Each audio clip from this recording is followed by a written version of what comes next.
പുതിയൊരു വീഡിയോയിലേക്ക് എല്ലാ മാന്യ പ്രേക്ഷകർക്കും സ്വാഗതം. ഇന്ന് ഞാൻ നിങ്ങളുമായി പങ്കുവെക്കുന്ന update survivor series 2024 war games മത്സരത്തിൽ ഒറിജിനൽ ബ്ലഡ് ലൈൻ ഗ്രൂപ്പും നിലവിലെ ബ്ലഡ് ലൈൻ ഗ്രൂപ്പും തമ്മിൽ ഏറ്റുമുട്ടുകയാണെങ്കിൽ ആരൊക്കെ ആ ഒരു ഗ്രൂപ്പിൻ്റെ ഭാഗമായി വരാനുള്ള സാധ്യതയുണ്ട്, എന്താണ് സ്റ്റോറി ലൈൻ പ്ലാൻ എന്നുള്ളതിനെ സംബന്ധിച്ചാണ്. അപ്പോൾ നമുക്ക് അധികം ദീർഘിപ്പിക്കാതെ നേരെ വീഡിയോയിലോട്ട് തുടക്കാം. സർവൈവർ സീരീസ് 2024 വാർ ഗെയിംസ് മത്സരമാണ് നടക്കാൻ പോകുന്നത് എന്നുണ്ടെങ്കിൽ അതിൽ blood line versus blood line തമ്മിലുള്ള ഒരു മത്സരം വരാനുള്ള സാധ്യതകൾ കൂടുതലാണെന്ന് പറഞ്ഞുകൊണ്ട് WWE ഹോൾ ഓഫ് ഫെയിമറും ഡഡ്ലി ബോയ്സിലെ അംഗവും ആയ ബുള്ളി റേ എന്ന് പറയുന്ന ബൂബ റേ ഡഡ്ലി എന്നൊക്കെ അറിയപ്പെട്ടിരുന്ന താരം അദ്ദേഹത്തിൻ്റെ പോഡ്കാസ്റ്റിൽ പറഞ്ഞ അഭിപ്രായമാണ് നമ്മൾ ഈ ഒരു വീഡിയോയിൽ ഒരു അപ്ഡേറ്റിലൂടെ നിങ്ങളുമായി പങ്കുവെക്കുന്നത്.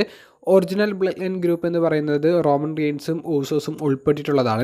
ആ ഒരു ഗ്രൂപ്പ് റോമൻ റെയിൻസും ഊസോസും ആ ഒരു ടീമിൽ ഉണ്ടായിരിക്കും. അപ്പോൾ അവരുടെ ഒരു സപ്പോർട്ടിനായി സാമി സെയിനും കൂടെ ഉണ്ടായിരിക്കുമെന്നാണ് ബൂബ റേ പറയുന്നത്.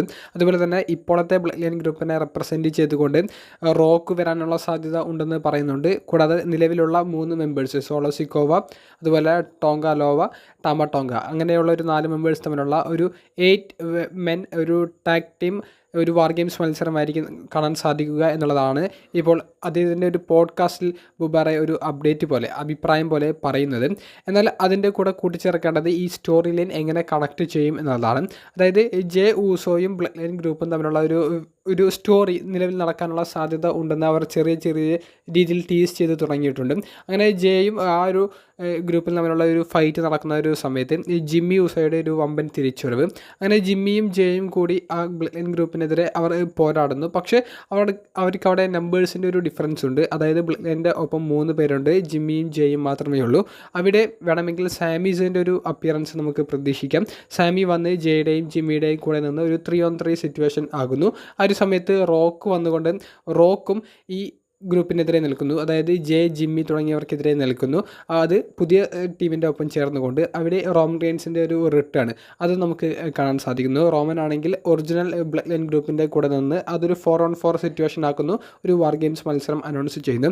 വേണമെങ്കിൽ റോക്കിന് പകരം ആദ്യം റോമൻ റിട്ടേൺ ചെയ്ത് പിന്നീട് ഒരു സർപ്രൈസ് പോലെ റോക്ക് റിട്ടേൺ ചെയ്ത് അതൊരു 4-on-4 സിറ്റുവേഷൻ ആക്കാൻ പറ്റും. അപ്പോൾ ഇൻട്രസ്റ്റിംഗ് ഉള്ള ഒരു സ്റ്റോറിയാണ്. ഈ ഒരു രീതിയിൽ അവർക്ക് ബിൽഡ് ചെയ്യാൻ സാധിച്ചാൽ വാർ ഗെയിംസ് കാണാൻ നമുക്ക് നല്ലൊരു ത്രില്ലും കിട്ടും. അതുപോലെ തന്നെ നല്ല സ്റ്റോറി നമുക്ക് WWE കാണാനും സാധിക്കും. അവർക്ക് വേണമെങ്കിൽ സ്മാക്ക് ഡൗണിലൂടെ മാത്രം ഈ ഒരു സ്റ്റോറി ബിൽഡ് ചെയ്ത് കൊണ്ടുപോകാനും സാധിക്കുന്നതാണ്. അതുപോലെ തന്നെ മറ്റൊരു അഭിപ്രായം ഈ ഒരു പോഡ്കാസ്റ്റിൽ മറ്റൊരു ജേർണലിസ്റ്റ് പങ്കുവെക്കുന്നത്, റോക്ക് ഈ സർവൈവർ സീരീസ് വാർ ഗെയിംസ് മത്സരത്തിൽ നിന്ന് മാറി നിൽക്കുന്നു. അതായത് റോക്ക് ഒരു ലീഡർ പോലെ മാറി നിൽക്കുന്നു.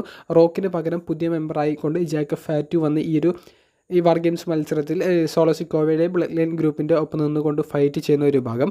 അതായത് എന്തുകൊണ്ടാണെന്ന് വെച്ചാൽ റോക്ക് സമ്മർ സ്ലാമിലോ റെസ്ൽമേനിയയിലോ അത്തരത്തിലുള്ള അദ്ദേഹത്തിൻ്റെ ഒരു സിംഗിൾസ് മത്സരം കളിക്കാൻ വേണ്ടി മാത്രം വരുന്ന ഒരു റെസ്ലർ എന്നുള്ളൊരു പരിവേഷം കൊടുത്താൽ ആ ഇവൻറ്റിന് കുറച്ചും കൂടി പ്രാധാന്യം കിട്ടും. അതുപോലെ തന്നെ ബ്ലഡ് ലൈൻ സ്റ്റോറി ലൈനിൽ റോക്കിനുള്ള ഇമ്പോർട്ടൻസും കുറച്ചും കൂടി ഉയരും. അതായത് റോക്കിനെ പരാജയപ്പെടുത്തുന്നവർക്ക് അല്ലെങ്കിൽ റോക്കിനെതിരെ ഫൈറ്റ് ചെയ്യുക എന്നുള്ളത് ബ്ലഡ് ലൈൻ്റെ ഏറ്റവും അവസാനത്തെ ഒരു എയിം, ഒരു ലക്ഷ്യം എന്നുള്ളൊരു രീതിയിൽ അവർക്ക് ബിൽഡ് ചെയ്യാനും സാധിക്കും. അപ്പോൾ റോക്ക് മാറി നിന്ന് റോക്ക് നിർദ്ദേശം കൊടുക്കുന്ന രീതിയിൽ ഈ 4 wrestlers solo Sikoa, ടാമ Tonga, Tonga ലോവ, അതുപോലെ തന്നെ ജാക്കബ് ഫാറ്റു, ഇവർ റോമൻ്റെ ആ ഒരു ഒറിജിനൽ ബ്ലഡ് ലൈൻ ഗ്രൂപ്പിനെതിരെ ഫൈറ്റ് ചെയ്യുന്നു. ഇതൊക്കെ നമുക്ക് പ്രതീക്ഷിക്കാവുന്നതാണ്. ഈ ഒരു രീതിയിലാണ് വാർ ഗെയിംസ് 2024 ഒരു മത്സരം നമുക്ക് കാണാൻ സാധിക്കുന്നത് എന്നുണ്ടെങ്കിൽ 1.5 സ്റ്റോറി ലൈൻ തന്നെ ബ്ലഡ് ലൈൻ്റെ ഭാഗമായി മാത്രം നമുക്ക് ലഭിക്കും. അപ്പോൾ നിങ്ങളുടെ ഈ ജേർണലിസ്റ്റുകളിലുള്ള അഭിപ്രായങ്ങൾ, പ്രതികരണങ്ങൾ അത് കമൻറ്റ് ബോക്സിൽ ഒന്ന് രേഖപ്പെടുത്തുക. അപ്പോൾ അടുത്തൊരു വീഡിയോയുമായി കാണുന്നത് വരെ ബൈ.